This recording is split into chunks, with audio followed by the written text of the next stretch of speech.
आज की सबसे चौंकाने वाली तस्वीर सिंघू बॉर्डर से आई है। India TV reporter Jatin Sharma को पता चला था कि सिंघू बॉर्डर पर लगे टेंट्स में अब बहुत कम किसान बचे हैं। इस खबर की तफ्तीश के लिए जतिन जब सिंघू बॉर्डर पहुंचे तो वाकई हैरान रह गए।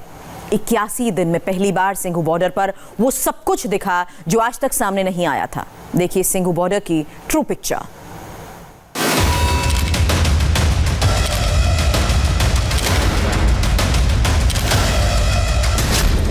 सिंघू बॉर्डर की ट्रू पिक्चर कैमरे में कैप्चर। ये पूरी रोड जहां पर ट्रैक्टर ट्रॉली रहा करती थी, अब वो ट्रैक्टर ट्रॉली यहां से जा चुकी है। आप देखेंगे कि सड़क का ये जो पूरा हिस्सा है, यहाँ पर ट्रैक्टर ट्रॉली होते थे, जो तंबू एक तरीके से कहे कि जो टेम्परेरी टेंट थे वो यहाँ पर लगे होते थे, लेकिन अब ये रोड पूरी तरीके से खाली है। और आप देखेंगे कि जो नॉर्मल ट्रैफिक है, जो आसपास के गाँव का ट्रैफिक है, वो भी अब यहाँ पर पहुंचना शुरू हो गया है। सिंघू बॉर्डर पर आज क्या सिचुएशन है? जैसे जैसे हम आगे बढ़ते हैं और आप देखेंगे कि ये जो पूरा रोड है, इस पूरे रोड पर ट्रैक्टर ट्रॉली इस जगह पर खड़ी रहती थी। टेंट जो कि आप यहाँ पर देख रहे हैं, इस तरीके से टेंट भी यहाँ पर लगे होते थे, लेकिन अब ये रोड पूरी तरीके से खाली हो चुकी है, जो कि इस बात को बयां कर रहा है कि कितनी बड़ी संख्या में जो लोग हैं वो 26 जनवरी की घटना के बाद से वापस जाना शुरू हो गए। सबूत ये बयां कर रहे हैं कि ये रोड जो पूरी तरीके से बंद थी, क्योंकि लगातार ये बोला जा रहा था और हमने भी देखा था कि दोनों तरफ का रोड बंद था, लेकिन अब ये रोड खुल चुका है। और 81 दिन बाद सिंघू बॉर्डर कितना खाली? ट्रैक्टर ट्रॉली सड़क के एक तरफ तो खड़ी हुई है और ये शुरुआती दिन से खड़ी है, लेकिन दूसरी तरफ की जो जगह है वो पूरी तरीके से खाली है। इसी जगह पर लंगर लगा करता था, इसी जगह पर चाय के स्टॉल लगा करते थे, वॉशिंग मशीन से लेकर हर जो जरूरत की चीजें थी वो आपको सिंघू बॉर्डर पर इसी जगह नजर आती थी। लेकिन अब तस्वीर इतनी बदल गई है कि जो जगह पहले भरी रहती थी प्रदर्शनकारियों से, अब वो जगह लगभग खाली होती हुई नजर आ रही है।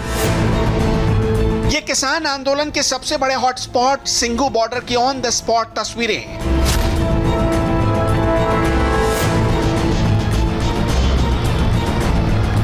ये आज का सिंघू बॉर्डर है। यहां अब आंदोलन का शोर नहीं, गहरा सन्नाटा पसरा है। जहां किसान नेताओं का मजमा लगता था, सड़कों पर भीड़ जुटी रहती थी, भाषणों का शोर और आंदोलनकारियों का हुड़दंग था, वहां अब आंदोलन के तंबू खड़ने लगे हैं।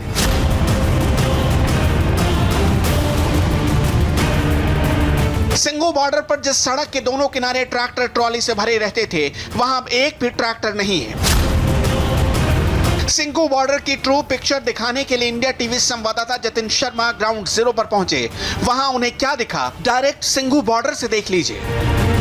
लगातार ये बोला जा रहा था और हमने भी देखा था कि दोनों तरफ का रोड बंद था, लेकिन अब ये रोड खुल चुका है और ट्रैफिक यहाँ से इजीली आप देखेंगे कि दोनों तरफ का मूवमेंट जो है वो ट्रैफिक का हो रहा है, जो कि नियर बाय इंडस्ट्रियल एरिया है। जो लोग यहाँ पर रहते हैं वो आसानी से जा पा रहे हैं। मेरे सामने आप ये देखेंगे, दरअसल ये डंडे लगाकर यहाँ पर एक कैंप कहे या शिविर कहे वो यहाँ पर बनाया गया था, जिसकी जगह अभी भी यहाँ पर पड़ी हुई है, लेकिन अब लोग यहाँ से जा चुके हैं। और ट्रैक्टर ट्रॉली आप यहाँ पर देखेंगे जो कि इसी तरीके से पूरे रोड पर खड़ी रहती थी और जो कि अब खाली पड़ा हुआ है। आप देखेंगे ये पूरी जगह है, पत्थर पड़े हैं, संभवतः यहाँ पे खाना बनाते होंगे वो लोग, और यहीं पर ही इसी तरीके से टेंट बनाकर वो लोग यहाँ पर रहते थे, लेकिन अब ये जगह पूरी तरीके से खाली हो गई है।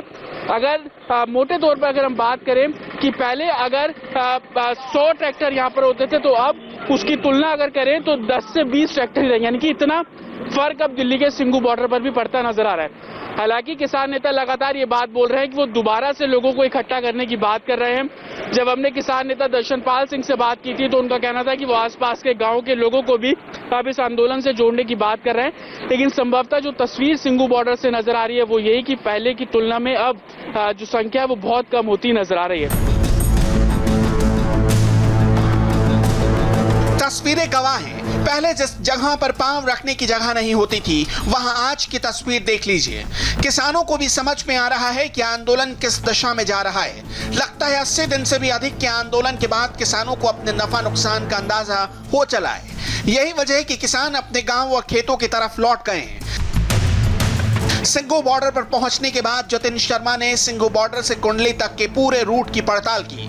जिस सड़क पर पहले किसानों का जत्था जमा रहता था वो अब खाली है। जो सड़क ट्रैक्टर ट्रॉली से खचाखच भरी रहती थी वहां गिनती के ट्रैक्टर बचे। आपको तस्वीरों में ही दिखाने की कोशिश करते हैं।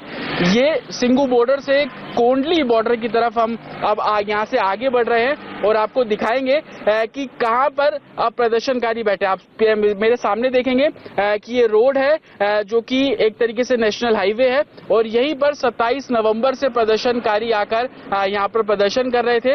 और अभी भी आप देख रहे हैं कि जो ट्रैक्टर ट्रॉली है वो लगातार यहाँ पर बनी हुई है। लेकिन पहले जो तस्वीरें आती थी वो सड़क के दोनों तरफ की आती थी। आप ये देखेंगे कि सीमेंटेड के बैरिकेड्स भी प्रदर्शनकारियों ने लगाए थे ताकि वो इस जगह पर अपने शिविर बनाते थे।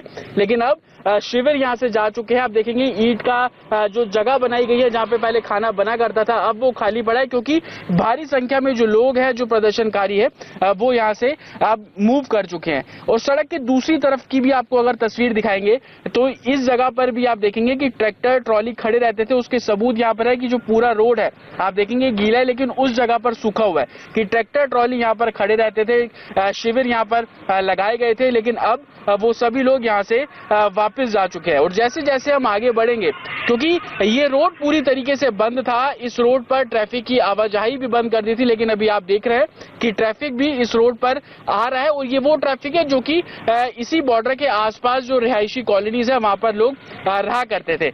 आप देखेंगे कि जो प्रदर्शनकारी हैं बीच बीच में आपको यहाँ पर बैठे हुए नजर आ रहे हैं। जो टेंट है उनके शिविर है वो लगे हुए हैं। लेकिन जो जगह आप इन टेंट्स के बीच में खाली देख रहे हैं उन्हीं जगह पर प्रदर्शनकारी यहाँ पर थे, जो कि दिल्ली में 26 जनवरी को जो हिंसा हुई उसके बाद से वापस लौटना वो शुरू होगा। आप देखेंगे पूरी जगह भरी हुई थी, लेकिन अब आप बीच बीच में खाली जगह देख रहे हैं, जो कि ये बयां कर रही है कि प्रदर्शनकारी पहले यहाँ पर थे लेकिन अब वापस चले। आप ये देखेंगे कि ये पूरा जो सीमेंटेड बैरिकेड्स लगाए गए थे यहाँ पर, ताकि कैंप बनाए गए थे, तंबू लगाए गए थे, जो टेम्परेरी स्ट्रक्चर था वो लगाया गया था और ये पूरा रोड भरा हुआ था। लेकिन अब इस रोड पर ना तो ट्रैक्टर है और ना ही ट्रॉली। आप देखेंगे कि पूरा जो रोड है वो रोड इसी तरीके से खाली है और कुछ दिनों पहले तक इसी रोड पर ट्रैक्टर ट्रॉली से लेकर हर चीज यहाँ पर खड़ी रहती थी। शिविर आप सामने देखेंगे इसी तरीके से ट्रैक्टर खड़े होते थे और इसी तरीके से जो कैंप है वो यहाँ पर बनाए जाते थे। लेकिन अब वो रोड पूरी तरीके से खाली है और यही तस्वीरें हम जितनी भी आगे बढ़ रहे हैं, जितना आगे बढ़ रहे हैं इसी तरीके की तस्वीर आप देखेंगे। यहाँ पर कैंप था लेकिन बीच में अब ये पूरी जगह खाली है, क्योंकि जो प्रदर्शनकारी यहाँ पर थे वो अब यहाँ से वापस जा चुके हैं। सड़क से सिंघू बॉर्डर के प्रोटेस्ट ग्राउंड की जो तस्वीर दिखी वो सिंघू बॉर्डर के संपूर्ण सत्य को उजागर कर रही है। सिंघू बॉर्डर पर अभी 32 किसान यूनियन के नेता और उनके समर्थक मौजूद हैं। ये 32 के 32 किसान यूनियन पंजाब के हैं। हरियाणा के अधिकांश किसान संगठन वापस चले गए हैं, लेकिन किसान नेता गुरनाम सिंह चढ़ूनी का गुट अभी भी मौजूद है। किस तरीके से ये लोग सुबह जब उठते हैं तो साफ सफाई करते हैं। इतनी जगह आपको कभी नजर नहीं आती थी एक कैंप से दूसरे कैंप में, लेकिन अब जो लोग यहाँ से जा चुके हैं उनकी जगह आप साफ तौर पर देखेंगे वो अब यहाँ पर खाली पड़ा है। एक तरीके से रोड अगर हम आपको दिखाएं, जो कि सबूत आप जमीन पर देख रहे हैं कि पत्थर पड़े हुए हैं, बांस बलियां पड़ी हुई हैं, जिसका इस्तेमाल करके जो स्ट्रक्चर है वो यहाँ पर बनाया गया था। तो तस्वीर पहले की तुलना में अब बिल्कुल बदल गई है। पहले जहां हम हजारों ट्रैक्टर सिंघू बॉर्डर पर देखते थे और 26 जनवरी के दिन भी हमने देखा था कि पैर रखने तक की जगह इस बॉर्डर पर नहीं थी।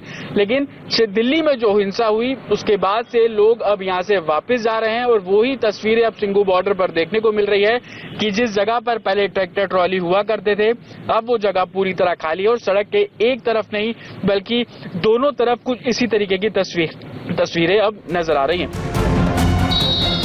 इन तस्वीरों में एक बात शीशे की तरह साफ हो चुकी है कि सिंघू बॉर्डर से किसानों का वापस जाना लगातार जारी है।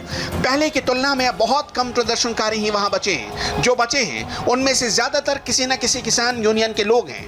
आम किसानों की तादाद बहुत ही कम है। पहले सिंघू बॉर्डर पर भीड़ जुटाने के लिए किसान नेताओं ने क्या स्ट्रैटेजी बना रखी थी, इसे भी समझ लीजिए।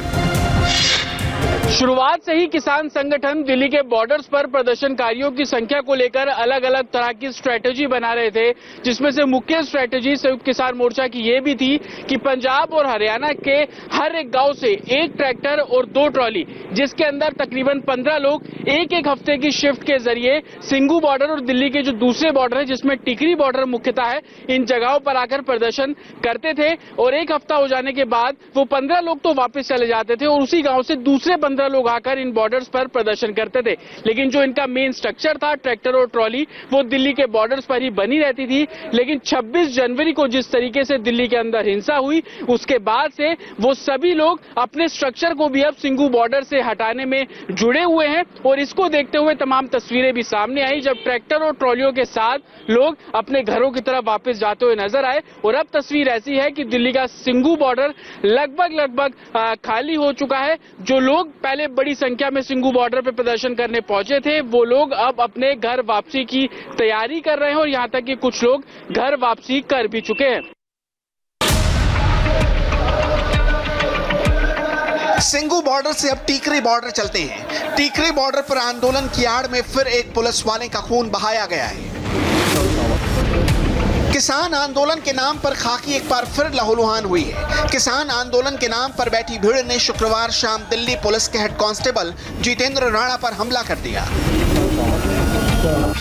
दिल्ली पुलिस का कांस्टेबल है जितेंद्र राणा, वो ऐसा ही एक और पोस्टर लेकर जो टीकरी बॉर्डर पर प्रोटेस्टर साइट है, ठीक यहां पर वो पहुंचा और यहां पर वो उस पोस्टर को लगाना चाहता था ताकि उस लापता बजिंदर की आसानी से तलाश की जा सके। कोई अगर उसके बारे में सूचना में हो तो वो दिल्ली पुलिस को मिल सके। लेकिन आप देखें तो एक तरफ जो है किसान बैठे हुए हैं और लगातार बैरिकेडिंग है, तकरीबन कई लेयर की यहां पर बैरिकेडिंग की गई है ताकि कोई भी व्यक्ति जो है इधर से उधर और उधर से इधर ना आ सके। लेकिन जो किसानों का आरोप है, उनका ये कहना है कि जो दिल्ली पुलिस का कांस्टेबल है जितेंद्र राणा, वो सिविल ड्रेस में था और उसकी पहचान नहीं हो सकी और उसके बाद जब उससे उसकी पहचान पूछी गई तो किसानों के साथ उसकी बहस हुई। लिहाजा जो प्रदर्शनकारी हैं उन्होंने उसके साथ मारपिटाई की और लहूलुहान कर दिया। इतना उसको मारा कि उसके सिर से जो है खून बह रहा था। फिर उसके बाद जो किसान नेता उस वक्त प्रोटेस्टर साइट पर मौजूद थे, उन्होंने बीच बचाव किया और बीच बचाव करने के बाद उसको डॉक्टर के पास लेके गए, उसकी जो है मरहम पट्टी वगैरह कराई गई और उसके बाद उसे जाने दिया गया। लेकिन सवाल यह है कि ये कोई पहला हमला नहीं है किसी पुलिस वाले पर। जो दिल्ली के बॉर्डर्स पर प्रदर्शन चल रहे हैं उनमें बैठे प्रदर्शनकारियों ने पुलिस वालों पर कई बार इससे पहले भी हमला किया है। सिंघू बॉर्डर की अगर हम बात करें तो वहां पर भी दिल्ली पुलिस के एक इंस्पेक्टर प्रदीप पालीवाल पर उस दौरान हमला किया गया जब वहां पर सिंघू बॉर्डर के आसपास के लोग प्रदर्शन करने के लिए पहुंचे थे प्रदर्शनकारियों के खिलाफ, और उस दौरान एक प्रदर्शनकारी ने अपनी तलवार निकालकर दिल्ली पुलिस के इंस्पेक्टर प्रदीप पालीवाल पर भी हमला किया था। और सवाल यह है कि आखिर जितेंद्र राणा का कसूर क्या था। वो सिर्फ लापता बजिंदर नाम के शख्स के पोस्टर लगा रहा था ताकि उसके बारे में जल्द से जल्द सूचना दिल्ली पुलिस को मिल सके, उसके परिवार को मिल सके। लेकिन जो प्रदर्शनकारी हैं वो इतने उग्र हो गए कि उन्होंने जितेंद्र राणा को पीट पीट कर लहूलुहान कर दिया। टीकरी बॉर्डर पर जिस पुलिस वाले पर अटैक हुआ वो दिल्ली पुलिस में हेड कांस्टेबल हैं। हेड कांस्टेबल का नाम जितेंद्र राणा है, जिन पर लाठी डंडों से लैस भीड़ ने जानलेवा हमला कर दिया। हेड कांस्टेबल के सिर में कई टांके आए हैं, उन्हें अस्पताल में भर्ती कराया गया है। जितेंद्र राणा पर हमला उस वक्त हुआ जब वो लापता प्रदर्शनकारियों के पोस्टर लगाने गए थे। पुलिस ने मामले में एफआईआर दर्ज कर आरोपियों की तलाश शुरू कर दी है। दिल्ली के टीकरी बॉर्डर पर आज की हालत कैसी है, वहां किसानों की कितनी तादाद है, इसका अंदाजा आप टीकरी बॉर्डर की इन तस्वीरों को देखकर लगा सकते हैं।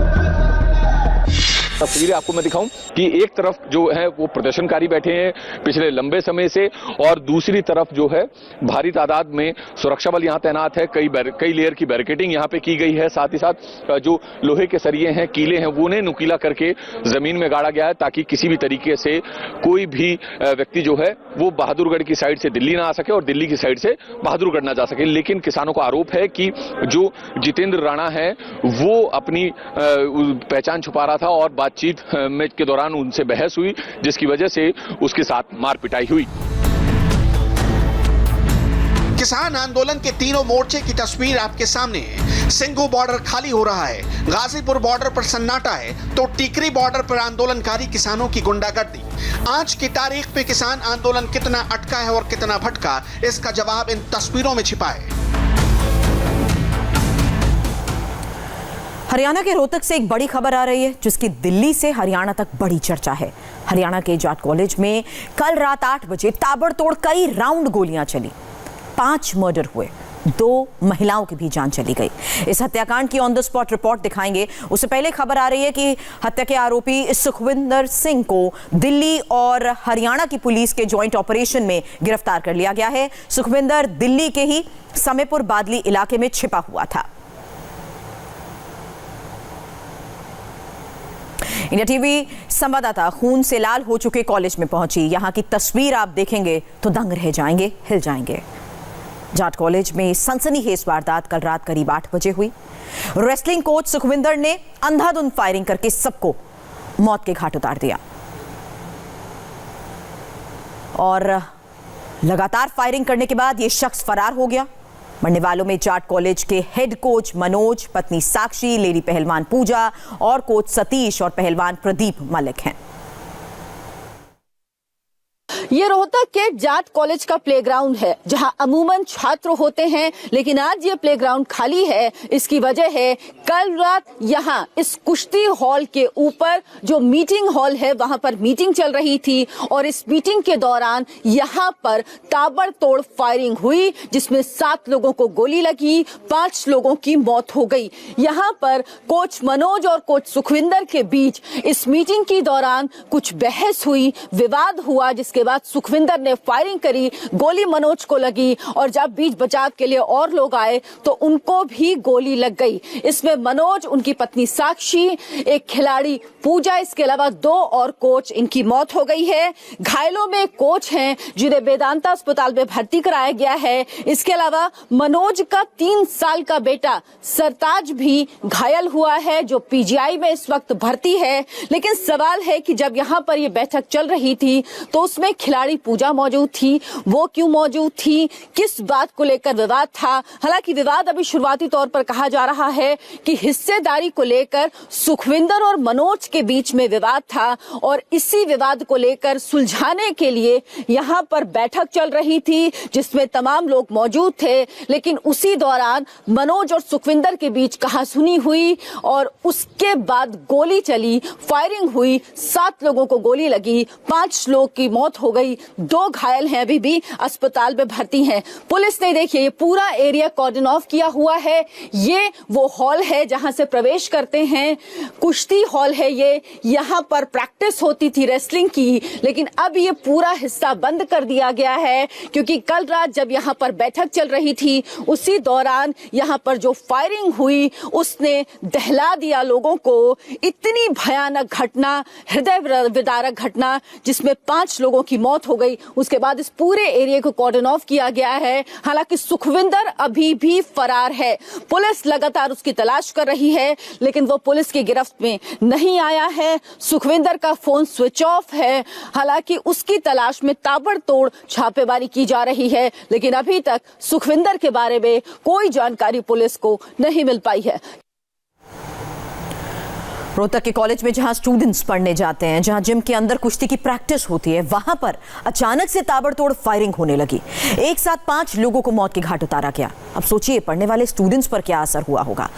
इस हत्याकांड में कुल 5 लोगों का कत्ल हुआ जिसमें कुश्ती के हेड कोच मनोज, उनकी पत्नी साक्षी, दूसरे कोच सतीश, पहलवान प्रदीप मलिक और लेडी पहलवान पूजा का नाम शामिल है। हत्याकांड को लेकर सनसनी फैली हुई है। पुलिस ने आरोपियों के खिलाफ एफआईआर दर्ज करके छानबीन शुरू कर दी है। इस मर्डर की जो वजह निकलकर सामने आ रही है उसके मुताबिक जाट कॉलेज की महिला पहलवान ने आरोपी कोच सुखविंदर के खिलाफ अपने परिवार से शिकायत की थी। महिला पहलवान ने कोच सुखविंदर पर परेशान करने और शादी करने का भी दबाव बनाने का आरोप लगाया था और इसी के बाद परिवार वालों ने सुखविंदर की शिकायत हेड कोच मनोज से की थी। बाद में हेड कोच मनोज ने सुखविंदर को अखाड़े में आने से मना कर दिया, जिसके बाद बदला लेने के लिए सुखविंदर पर वारदात को अंजाम देने का आरोप है। मौका वारदात पर पहुंचकर इंडिया टीवी संवाददाता अर्चना सिंह को पता चला कि हेड कोच मनोज ने आरोपी सुखविंदर को रेसलिंग की कोचिंग देने से मना किया था। जिसके बाद सुखविंदर ने इस हत्याकांड को अंजाम दिया। रोहतक में इस मर्डर के बाद कॉलेज कैंपस में भी सनसनी फैल गई। कॉलेज कैंपस में स्टूडेंट सहमे हुए हैं। वहां रेसलिंग सीखने आए स्टूडेंट से अर्चना ने बात की। ये बताओ, तुम लोग यहीं पर यहाँ के छात्र हो इस कॉलेज के? Yes ma'am. तो क्या रेसलिंग की प्रैक्टिस करने आते हो? ये भाई आया कहता मैं तो कॉलेज में पढ़ने आया हूँ। तुम पढ़ते हो? Yes ma'am. तुम यहाँ पे प्रैक्टिस नहीं करते? ये अच्छा, ये बताओ क्या नाम है तुम्हारा? जी हम यहीं पर पहलवानी करते हैं जी। पहलवानी करते हो, तो तुम कब कब आते हो यहाँ पर? सुबह शाम होती है जी सुबह प्रैक्टिस। शाम होते हैं। मनोज को, सुखविंदर को और जो अमरजीत, जो प्रदीप, इन सब कोच को जानते हो तुम? हाँ जी। तो कैसे तुमको पता लगा क्या हुआ यहाँ पे? आज तुम प्रैक्टिस के लिए आए तब पता लगा है? पहले से तुम्हें कुछ पता था? शाम को जी। कल शाम को पता लगा। हाँ जी। तो अच्छा, प्रैक्टिस जब होती थी तो तुम लोग को लगता था कुछ परेशानी है, कुछ प्रॉब्लम है? ऐसा हमें कुछ मालूम नहीं होता।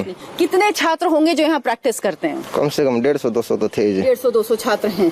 और ये बताओ कि कितने कोच हैं यहाँ पर कुल? कोच तो जी 4 थे लगभग जी। 4 कोच। हाँ जी। और उन सब की यहाँ बैठक चल रही थी? हाँ जी, कल ऊपर बैठक चल रही थी जी, जिसमें उनकी वाइफ भी थी, मनोज सर की। हाँ।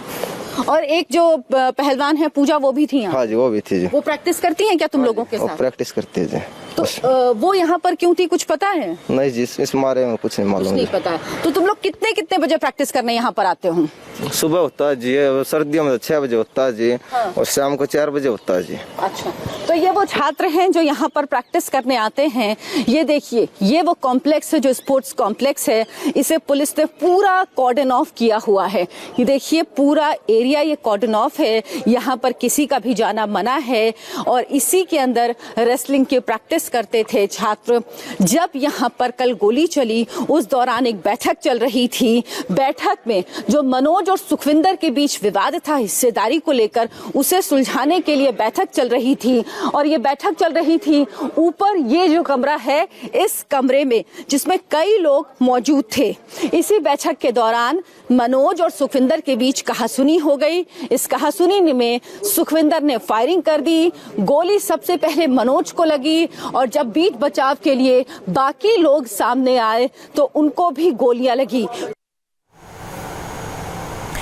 रोहतक जाट कॉलेज के हेड कोच मनोज, जिसकी शूट आउट में मौत हो गई, उनके पिता से अर्चना सिंह ने बात की। सुनिए पूरे घटनाक्रम के बारे में उन्होंने क्या कहा। कल रोहतक के जाट कॉलेज में 5 लोगों को गोली मारी गई, जिनमें मनोज हैं। मनोज के पिता इस वक्त हमारे साथ हैं। कैसे पता लगा आप लोगों को इस हादसे का, और क्या पहले से कोई जानकारी थी कि कोई रंजिश है, कोई लड़ाई है, कुछ ऐसी चीज? कोई रंजिश वगैरह कुछ नहीं। ये जो जिस लड़के ने ये काम करा है, ये कोच का काम करता है। पहले 1 महीने पहले इसको हटा दिया था। कारण था, बच्चों ने इसकी शिकायत करी थी। तो शिकायत करने के ऊपर मनोज ने इस रुपये दिया, बोला भैया आप आओ नहीं यहाँ पर, वैसे आओ लेकिन कोचिंग के लिए नहीं आओगे। तो आता रहा वो भी। तो मनोज का तो मन में कोई ऐसी बात थी नहीं। फिर उसके बाद में कल इसने काम कर दिया। और अभी आपके पोते की तबीयत कैसी है? वो भी ब्रेंडेड है उनका भी। और आपकी बहू भी इसी कॉलेज में ट्रेनिंग लेती? नहीं, साक्षी ये सर्विस करती रेलवे में, स्पोर्ट्स कोटे से लगी थी। लेकिन कल वो भी वहाँ पर थी मौके पर जब हुआ? मौके पर थी, फोन करके बुलाया गया। ये तो ग्राउंड में थी। अच्छा, तो क्या कुछ बैठक, कोई बातचीत कुछ चल रही थी उसमें? कुछ भी नहीं था सर, कुछ नहीं पता चला। तो मनोज के पिता हैं जो कह रहे हैं उनको कोई जानकारी नहीं है क्या हुआ, लेकिन अचानक ही कह सकते हैं कि पूरा परिवार बिखर गया है, पूरा परिवार उजड़ गया है। कल प्रधानमंत्री नरेंद्र मोदी तमिलनाडु और केरल जा रहे हैं और इससे पहले प्रधानमंत्री बंगाल और असम का भी दौरा कर चुके हैं। इन सभी राज्यों में इस साल चुनाव है और कल जब पीएम तमिलनाडु में अर्जुन टैंक पर बैठेंगे तब वो चीन और पाकिस्तान को जवाब देंगे, लेकिन जब पब्लिक के बीच होंगे तो अपने विरोधियों को जवाब देंगे। प्रधानमंत्री के इस दौरे से पहले बंगाल में हलचल बहुत तेज है और इसकी वजह है दिनेश त्रिवेदी।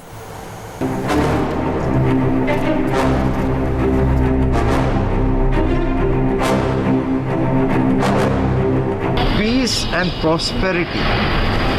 प्रॉस्पेरिटी के लिए पीस जरूरी है। त्रिवेदी ने तृणमूल को तिलांजलि दी और ममता बनर्जी का खेमा तिलमिला कर रह गया। दिनेश त्रिवेदी का त्याग पत्र बड़े नाटकीय अंदाज में आया। त्रिवेदी ने भरी राज्यसभा में अपने इस्तीफे का ऐलान किया। जिस प्रकार से लोकतंत्र में कुछ भी हो तो मुझे यहाँ बैठा बैठा बड़ा अजीब लग रहा है कि मैं करूं क्या।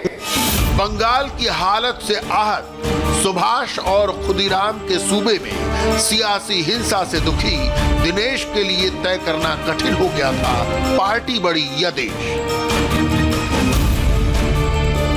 हमारे प्रांत में जिस प्रकार से लोकतंत्र में कुछ भी हो तो मुझे यहाँ बैठा बैठा बड़ा अजीब लग रहा है कि मैं करूं क्या। हम आते हैं उस देश से जहां रविन्द्रनाथ टैगोर, सुभाष चंद्र बोस, खुदीराम और वो जो कविता होती है ना कि एमुन देश कोथाय पा खुजे पाबे गो ना गो तुमी सेजे होच्छे आमार जन्मभूमि। असल में हम जन्मभूमि के लिए ही है और कुछ नहीं। और मुझसे ये देखा नहीं जा रहा कि हम करें तो क्या सीमित है। एक पार्टी में है तो पार्टी की डिसिप्लिन है और I am grateful to my party that they have set me here. मगर मुझे अब थोड़ी घुटन महसूस होती है कि हम कुछ कर नहीं पा रहे, उधर अत्याचार। तो मेरी आत्मा की आवाज आज ये कह रही है और वो स्वामी विवेकानंद जो कहते थे arise awake and stop not till the goal is reach. तो आज मुझे आत्मा ये कह रही है कि यहां बैठे बैठे यदि आप चुपचाप रहो और कुछ नहीं कह सकते हो, उससे अच्छा है कि यहां से आप त्याग पत्र दो और जाके बंगाल की भूमि में इसके लिए भी इसके लिए ड्यू प्रोसेस है। माननीय चेयरमैन साहब को कहता हूं मैं आज यहां से इस्तीफा दे रहा हूं और देश के लिए बंगाल के लिए हमेशा हमेशा इसके लिए भी एक ड्यू प्रोसेस इसके लिए भी एक ड्यू प्रोसेस है। माननीय चेयरमैन साहब को आप लिखित दें। माननीय चेयरमैन साहब को आप लिखित दें, इसके लिए ड्यू प्रोसेस है। त्रिवेदी के इस कदम का तृणमूल को जाने अनुमान था या नहीं, पॉलिटिकल फ्रेटर्निटी को ऐसा कुछ होने का पूरा भान था। परिवर्तन के नाम पर बीजेपी के विजय रथ ने जिस तरह बंगाल पर चढ़ाई की है, जिस तरह धड़ाधड़ विकेट गिर रहे हैं, खिलाड़ी भगवा पहन रहे हैं, सवाल तो बनता था कि त्रिवेदी आखिर कहां है। बंगाल जो एक सांस्कृतिक धरती है, हिंदुस्तान पूरा एक सांस्कृतिक धरती है, वहाँ पर इतनी हिंसा, इतना करप्शन और आपकी पार्टी वहाँ सत्ता में है, आप राज्यसभा के सदस्य हैं और यदि आप कुछ कर नहीं सकते हो तो आपको वहाँ बैठने का कोई अधिकार नहीं बनता है। जिस पार्टी को हमने बनाया था उस पार्टी की आत्मा रही नहीं पार्टी में, तो हमने छोड़ दिया। हमें एक ही मकसद है, हिंसा बंद करो, करप्शन बंद करो और कुछ नहीं। हमने नारा दिया था कि बदल चाहिए, बदला नहीं चाहिए। बदल चाहिए, बदला चाहिए। अब यदि जो सीपीएम की हिंसा थी उसी हिंसा में हम लोग भी फंस गए कि किसी भी तरह सत्ता हासिल करो, वो मकसद नहीं है ना, मेरा मकसद नहीं है वो। रोजाना हमको कहा जाए कि आप प्रधानमंत्री को गाली गलौज करो, होम मिनिस्टर को गाली गलौज, ये अपनी संस्कृति नहीं है। एक नया कल्चर बन गया है, जितनी लंबी गाली दो उतने लंबे मार्क मिलेंगे। तो हम कहते हैं भैया गाली गलौज करने के लिए नहीं आए। प्रधानमंत्री देश का प्रधानमंत्री होता है, वो चाहे किसी भी पार्टी का हो। 130 करोड़ का प्रधानमंत्री आपका भी होता है, हमारा भी होता है, आप जिस भी पार्टी में हो। कुछ जवाबी सवाल और भी हैं जो गौर करने वाले हैं। क्या त्रिवेदी के इस्तीफे की वजह सिर्फ बेहाल बंगाल है? नहीं। त्रिवेदी के इस्तीफे की वजह सिर्फ सियासी हिंसा है? नहीं। क्या त्रिवेदी बंगाल बीजेपी का नया शिकार है? बिल्कुल नहीं। त्रिवेदी के शिकार की जरूरत ही नहीं थी, वो पहले ही हाशिए पर पड़े थे। मगर राज्यसभा के नाटक ने दिल्ली से कोलकाता तक ममता के मोराल पर आघात किया है। टीएमसी के नेता सख्ते में हैं, मगर त्रिवेदी को आधारहीन करार दे रहे हैं। हमें तो पता नहीं था कि वो रिजाइन करेंगे, वो पार्टी को नहीं बताए थे पहले। वो उनका असंतोष जताए थे, कल शरद पवार के पास जाके बोले, लेकिन उनको तो कोई इनकरेज नहीं किया कि आप रिजाइन कर दो। अचानक ही आ गया, हम लोग से बात नहीं किया। 4-5 दिन पहले ही उनसे बात हुआ था मेरा, ऐसे कुछ नहीं बताया कि एक्सट्रीम स्टेप लेंगे।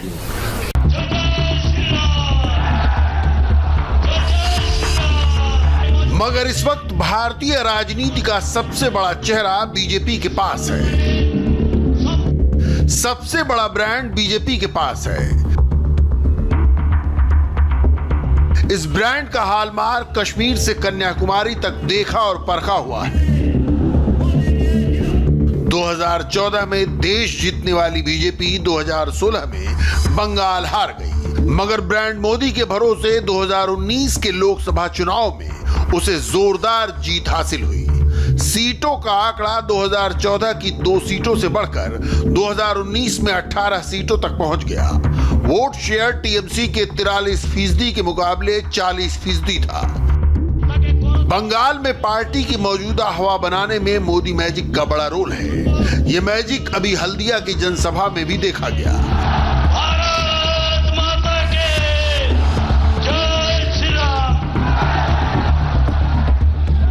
यही वजह है कि 2021 के बंगाल चुनाव को बीजेपी लिटमस टेस्ट मान रही है। इसका असर दक्षिण की वो जमीन तोड़ने में होगा जहां कर्नाटक से आगे उसकी कोई पूछ नहीं।